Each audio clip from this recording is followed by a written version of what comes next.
Hello everybody and welcome again to my channel, The Gentleman Reviewer. So it's been a couple weeks since I've been able to post a video, and that's because 2 weeks ago I actually had to take a test for my license in Colorado. I've, as some of you might know from watching some of my past videos, I graduated with a master's in counseling, and I recently had to take a test to get my licensed addiction counselor to become certified or licensed as an addiction counselor in Colorado. So I had to take that test. I ended up passing. So here in a couple days, I'll actually hit all my hours and all of that fun jazz so I can submit all the paperwork for my license. And then the week after that, my sister-in-law was in town. So I just ended up, I'd rather spend some time with family than do a video review or, write a blog post. I feel like I should spend time with my family. So that's why it's been 2 weeks since my last post. I was kind of bummed I couldn't do it because I've been pretty good for about 6 months of staying consistent. So beyond that, I feel like there are legit reasons to not be able to do a review, but let's get going. So this week I have the Monteverde Gratitude Magenta.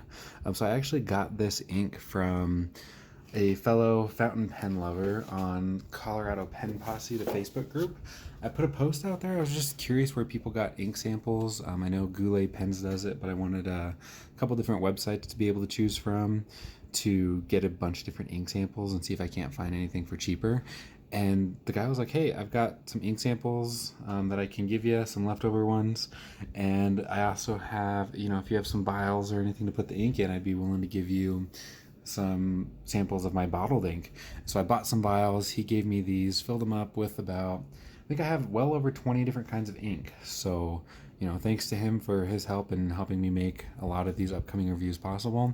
I've only had about 6 to 8, maybe 10 different fountain pen inks, and most of them are blue because that's my favorite ink color.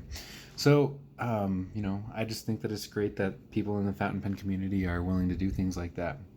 All right, so let's get into the Monteverde Gratitude Magenta. So Monteverde released an Emotions ink collection where they have a bunch of different colors. Their idea behind it is when you're using a certain color ink or a certain shade or whatever, you're trying to express a certain type of emotion or you're drawing from that in yourself. And so some of the other examples they have are Confidence Blue, Peace Blue, Love Red, Passion Burgundy, Hope Green, Gratitude Magenta, and then I think they have 4 more. I think there's 10 total out there. I didn't list them all.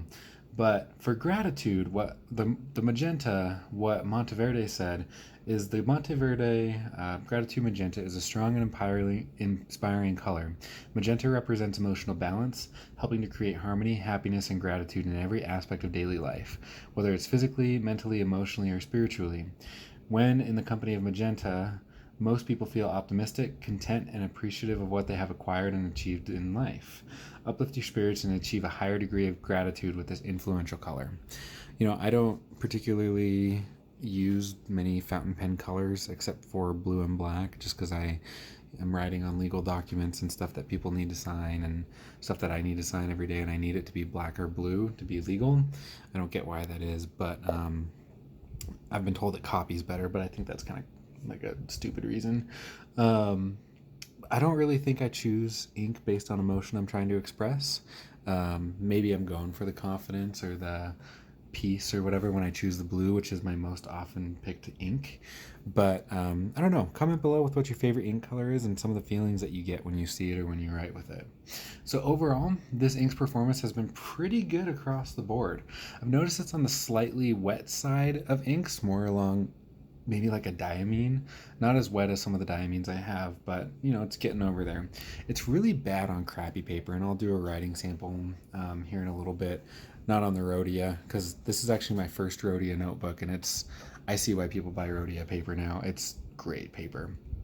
Um, Even on some of the like nicer papers, I just got a Lie-Hit Lab Smart Fit Ring notebook with their paper in it. It did well on that. The only thing that I can find it do poorly on is stuff like these really common, this one's Business Source, but like these mass-produced cheap papers. It actually felt like if you ever gotten paper wet and tried to write on it with the ballpoint pen, that's what it felt like writing with my Pilot Metropolitan, which is what I filled up for testing the ink. It's a pretty common fountain pen, so I figured it would be pretty good pen to test an ink with. So another feature about this ink is Monteverde states that their ink is lubed to keep it from drying out in the fountain pen. I couldn't really figure out what this meant or how someone actually, makes a fountain pen ink lubed. So if you know, comment below. The best thing I could find is that it's a chemical composition that makes it, flow better through the pen. That's the best I could find. But again, if you know what's going on, let me know. When I've been using decent paper, like I have an Omega notebook, my Jarbo journal, which I'm still getting through for my bullet journal. I use it on my IBAM. I don't know if I'm saying that right, but the journal I reviewed a couple months ago. That's 120 GSM paper, and it was great. This is actually 80 GSM paper, the Rhodia dot pad, which is 10 GSM lighter than their common paper. So I need to get one of their common papers as well. Give it a shot. But across the board, I mean, it's been really solid. It doesn't feather too often. Even when it puts down, even though it's fairly wet. In terms of dry time, I've seen some things as high as 30 seconds. I don't know if it's probably because I'm using a fine nib, a Japanese fine nib, so you can see it's not putting down that much ink. But when I was using this pen, it was about 7 to 9 seconds to completely dry, as you can see down here. So it's pretty quick, not quick enough for a lot of left-handers out there, but quick enough for me. It didn't hold up that well to the water drop tests, so you can see, especially right up here, I don't know if you can see that well. Let me try zooming in on that for you. But you can see, like right there, the ink's almost gone, and then I wiped it away. It was only on there for a couple of seconds, but it did not hold up well at all underwater. So it's not an ink that you want to use for important documents. Let's see what else. I liked the difference so you can see, especially down here, the difference in colors that you get for how much ink it puts down. So the Jinhao X, like from here to here, but the Jinhao X750 is my thickest nib that I have right now. I know I need to get some different fountain pens, I know, but the Jinhao X750 is my thickest nib that I have right now. Up until recently, I've been buying a lot of fine point fountain pens because I write very small, but as I've been trying to get better at cursive for my daily quotes, I've noticed that my writing's getting bigger, and I'm actually liking medium nibs a bit more now than the fine nibs. But you can see right up here, it's a very, very light pink. Almost. You still see the purple in it no matter what you do. And again, I don't know how well you can see the differences on the camera, but when you get a very thin nib fountain pen, it's more towards the pink side of the spectrum. I think I just hit a button, but I think I took a picture on accident. So moving on, when I did a glass dip pen, which puts down a ton of ink, it actually is more towards the darker side of the purple. I found a great example of what it looks like if I can find it in my notes. I might not be able to find it, but it's a very dark purple, almost like a mix of crimson and purple is what I ended up getting. And the best one that I could find in comparison to that is quinacridone magenta. If you look at my blog post, you'll be able to find the spelling for that. But again, that's almost like crimson and red. Then when you get down to the lighter ones, this one is a calligraphy pen that I had. It's still pretty dark, but those put down a lot more ink as well. And then here you can see I took a Q-tip and just ran it across the page.